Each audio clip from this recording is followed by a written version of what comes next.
Big breaking news చూస్తున్నాము. తాజాగా ఒక క్లీన్ షీట్ అప్డేట్ మీ ముందుకు తీసుకొస్తున్నాం. అందులో తమిళనాడు విజయ్ టీవీకే పార్టీ అధినేత విజయ్కి సంబంధించి జరుగుతున్న ఒక కుట్ర కోణం వెలుగులోకి వచ్చింది. అసలు ఈ కుట్ర కాదు, ఇది కాదు, అసలు ఎందుకు ఆలస్యం జరుగుతుంది? గవర్నర్ తన విచక్షణ అధికారాలను సైతం కొన్ని సందర్భాల్లో ఎందుకు కాసేపు పక్కన పెడుతున్నారు అనేది ఇప్పుడు చర్చగా మారుతుంది. అందరి అభిప్రాయం ఒకటే, అత్యంత లార్జెస్ట్ సింగిల్ పార్టీగా అవతరించిన టీవీకే విజయ్ తలపతి పార్టీని ఎందుకు ముందుకు ఆహ్వానించడం లేదు ప్రభుత్వ ఏర్పాటుకు? ఇక్కడ కారణం క్లియర్గా కుండబద్దలు కొట్టేలా మీ ముందుకు తీసుకొచ్చే ప్రయత్నం చేస్తున్నాం. చూడండి అసలు ఏంటి. జనరల్గా మ్యాజిక్ ఫిగర్ అంటే 234 స్థానాల్లో 118 అనేది ఒక మ్యాజిక్ ఫిగర్. ఈ మ్యాజిక్ ఫిగర్ అనేది 50% కన్నా ఒక్క ఓటు ఎవరికి ఎక్కువ వస్తే వాళ్ళను అధికారం గవర్నమెంట్ ఫామ్ చేసేందుకు గవర్నర్ అంగీకరిస్తారు. అయితే ఇక్కడ విజయ్కి కొన్ని సీట్లు తగ్గడం, కాంగ్రెస్ పార్టీ అయినా తనకు మద్దతుగా నిలవడం జరిగింది.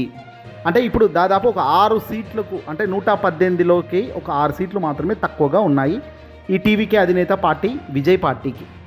ఇక్కడ కూటమికి సంబంధించి ఆల్రెడీ కాంగ్రెస్ పార్టీకి సంబంధించిన ఎమ్మెల్యేలు మద్దతు ఉందని గవర్నర్ గారికి గుర్తించి లేఖ కూడా ఇచ్చారు కాంగ్రెస్.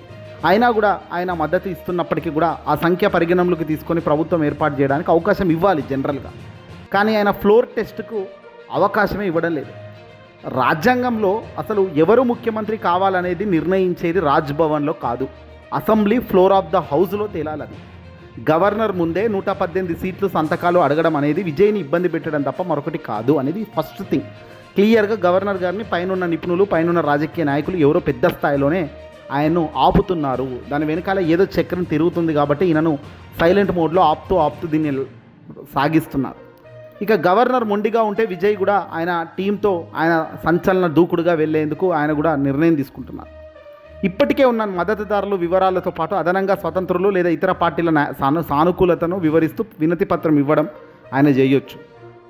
సుప్రీంకోర్టుకు పోవచ్చు, నాకు అన్యాయం జరుగుతుంది, గవర్నర్ గారు రాజ్యాంగ విరుద్ధంగా సుప్రీంకోర్టుకు వెళ్ళే అవకాశం ఉంది.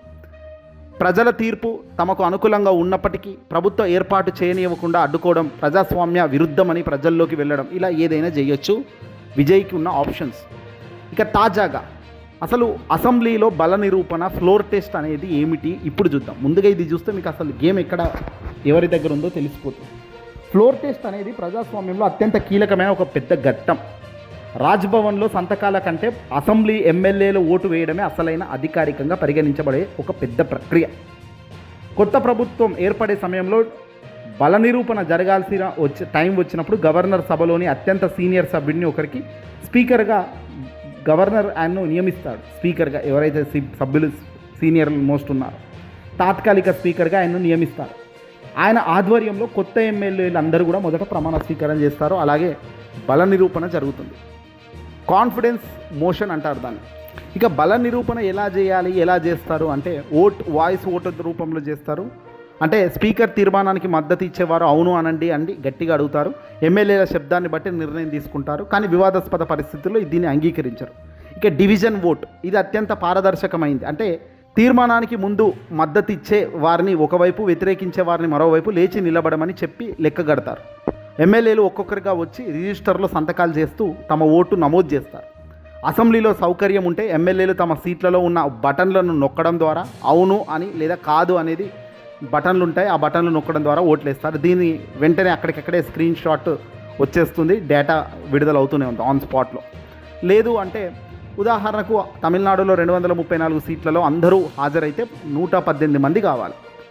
అయితే ఇక్కడ ట్విస్ట్ ఏంటంటే, ఇక్కడ జాగ్రత్తగా వినాలి. సభకు హాజరై ఓటు వేసిన వారిలో ప్రజెంట్ అండ్ ఓటింగ్ 50% కంటే ఎక్కువ మంది మద్దతు ఇస్తే ప్రభుత్వం గెలిచినట్లు లెక్క. ఇప్పుడు తమిళనాడులో 234 సీట్లలో అందరూ హాజరైతే 118 మంది కావాలా. అంటే ఒకవేళ 234 సీట్లలో ఎమ్మెల్యేలు అందరూ కూర్చొని ఉంటే 118 మంది ఏకంగా విజయ్ ప్రభుత్వానికి ఓటేయాలి, లేదంటే చెయ్యి లేపాలి.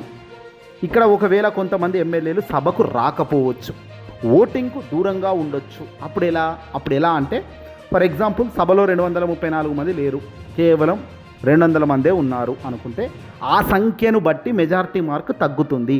దీనినే టెక్నికల్ మేనేజ్మెంట్ అని అంటారు. ఓటింగ్ పూర్తయిన తర్వాత స్పీకర్ ఫలితాన్ని అప్పటికప్పుడు ప్రకటిస్తారు. మెజారిటీ నిరూపించుకుంటే అక్కడికక్కడే ముఖ్యమంత్రిగా ఆ వ్యక్తి కొనసాగుతారు. లేని పక్షంలో ఆయన రాజీనామా చేయాల్సి ఉంటుంది. అయితే ఇది పక్కా ప్లాన్. ఇక్కడ ఎందుకు, ఒకవేళ గవర్నర్ కనుక దీనికి అవకాశం ఇస్తే చాలామంది డుమా కొట్టేస్తారు. ఇటు విజయ్కి టెక్నికల్ బ్యాక్గ్రౌండ్ అంటే ఈ టెక్నికల్ మేనేజ్మెంట్ అనేది పనిచేస్తుంది. అంటే ఇప్పుడు 234 మందిలో 200 మందో హాజరవుతారు, 120 మందో హాజరవుతారు. అప్పుడు ఏమవుతుంది, ఆ 120 మంది మొత్తం కూడా విజయ్కి జై కొడతారు. అప్పుడు ఏమవుతుంది, మొదట ఏంటంటే అక్కడ ఉన్న వాళ్ళ సంఖ్యను బట్టి మెజారిటీని డిసైడ్ చేస్తారు, హాజరైన వాళ్ళని. ఉదాహరణకు మనం మొదట చెప్పుకున్నట్టు ఒక 200 మంది హాజరయ్యారు అనుకుందాం. ఆ రోజు అసెంబ్లీ స్పీకర్ ముందు 200 మంది డివైడెడ్ బై 100 × 50 కొడితే ఎంత వస్తుంది, 100 మంది. అంటే ఒక 101 మందో 102 మంది అసెంబ్లీలో అక్కడ ఉన్న వాళ్ళు 102 మందో 103 మంది చేయలేపితే సరిపోతుంది. అప్పుడు క్లీన్గా తన ప్రభుత్వానికి ఎలాంటి అడ్డంకు లేకుండా విజయ్ కానీ అది ఎవరు కానీ అక్కడ విజయ్ తలపతి టీవీకే పార్టీ ముందుకు ప్రభుత్వం ఏర్పాటు చేసుకోవచ్చు. ఈ అవకాశం ఎవరు ఇవ్వాలి, గవర్నర్ ఇవ్వాలి. అందుకే గవర్నర్ ఇవ్వడం లేదు. అంటే ప్రస్తుతం విజయ్ని వెనకడుగు వేయిస్తుంది గవర్నర్. ఎందుకంటే అసెంబ్లీ అడుగులు వేస్తే అసెంబ్లీలో బల నిరూపణ చేసుకునే అవకాశం ఇస్తే ఖచ్చితంగా విజయ్ ముందుకు వెళ్ళిపోతాడు, విజయ్కి సానుకూలంగా ఓట్లు పడతాయి. మద్దతు ఇచ్చేవాడు ఎందుకు అసెంబ్లీకి వస్తాడు, రాడు. అది లెక్క. అంటే ఇప్పుడు 234 మంది అసెంబ్లీలోకి వస్తారా, మద్దతు రారు. ఇందులో 59 డిఎంకే వాళ్ళు రారు, అలాగే మిగతా 47 వీళ్ళు రారు అన్న డిఎంకే వాళ్ళు. అంటే 106 మంది ఇక్కడికి రారు. అంటే ఇక్కడ కేవలం ఎంతమంది వస్తారు, 128 మంది వస్తారు. ఈ 128 మందిలో మనకు కావాల్సినది ఎంత, ఒకవేళ ఈ 128 మంది వచ్చారనుకుండా ఈ 120 మంది హాజరయ్యారు అనుకుంటే ప్రజెంట్ అయ్యారు, అటెండెన్స్ వేశారంటే ఈ 120 డివైడెడ్ బై 100 × 50% అంటే 64 నుంచి 65 అంటే ఒక 70 మంది కనుక చేయలేపినా కూడా సరిపోతుంది. ఈ లెక్క మారుతుంది. ఇది గేమ్ చేంజర్ అన్నట్టు. ఇది అంటే ఖచ్చితంగా ఇప్పుడు 128లో ఖచ్చితంగా అందరూ కూడా 118 ఆల్రెడీ 106 107 మంది ఆల్రెడీ టీవీకే పార్టీలో డైరెక్ట్ గెలిచిన వాళ్ళే ఉన్నారు, వాళ్ళు లేపుతారు కదా. ఈ 128 మందిలో వాళ్ళే 106 మంది ఉంటారు. అంటే టీవీకే పార్టీ విజయ్ పార్టీ వాళ్ళే 100 అయిపోయా. ఇది లెక్క. అంటే దీన్ని క్లియర్గా ఇక్కడ ఆపుతుంది ఎవడయ్యా అంటే గవర్నర్ గారే ఆపుతున్నారు. ఫ్లోర్ టెస్ట్కు పోకుండా గవర్నర్ ఎవరో ఆయన్ను ఆపుతున్నారు తప్ప మరొకటి కాదు. ఫ్లోర్ టెస్ట్కి వెళ్తే ఇది సింపుల్గా లెక్క మారిపోతుంది, అక్కడ ప్రజెంట్ అయ్యేవాడితో ఉంటుంది. కాబట్టి ఇది గేమ్ చేంజ్ అవుతుంది. కాబట్టి దీన్ని పైన ఉన్న పెద్దలు ఎవరో ఇంకా దీన్ని ఆపుతూ ఉన్నారు. మరి బహుశా ఇది వాళ్ళకున్న వెసులుబాట్లను అన్వేషించుకుంటున్నారు లీగల్గా. అంటే ఏమైనా ఛాన్సెస్ ఉందా ప్రభుత్వం స్థాపించడానికి, విజయ్ని తొక్కడానికి ఏమైనా ఛాన్సెస్ ఉన్నాయా, అధికారం ఏదైనా సృష్టించవచ్చా, దారులు ఏమైనా ఉన్నాయా అని ఎవరికి వాడు చెక్ చేసుకుంటున్నారు. వాళ్ళ నిపుణులతో రాజ్యాంగబద్ధమైన క్లూస్ ఏమైనా దొరుకుతాయా, రాజ్యాంగ పరంగా ఏమైనా లొసుగులు దొరికితే దాన్ని పట్టుకొని ఉరుకుదాం అనేటట్టుగా వాళ్ళు ప్లాన్ చేస్తున్నారు. కాబట్టి ఇది ఒక కుట్ర కోణం తప్ప మరొకటి కాదు.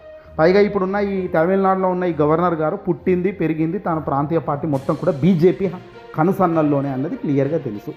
తాను రాజ్యాంగ హక్కులను కాపాడుతాను, తాను రాజ్యాంగంలో ఏదుందో దాంట్లోనే కట్టుబడి ఉంటాను, కట్టుబడి పనిచేస్తానని కూడా చాలా సందర్భాల్లో డైలాగులు కొట్టారు.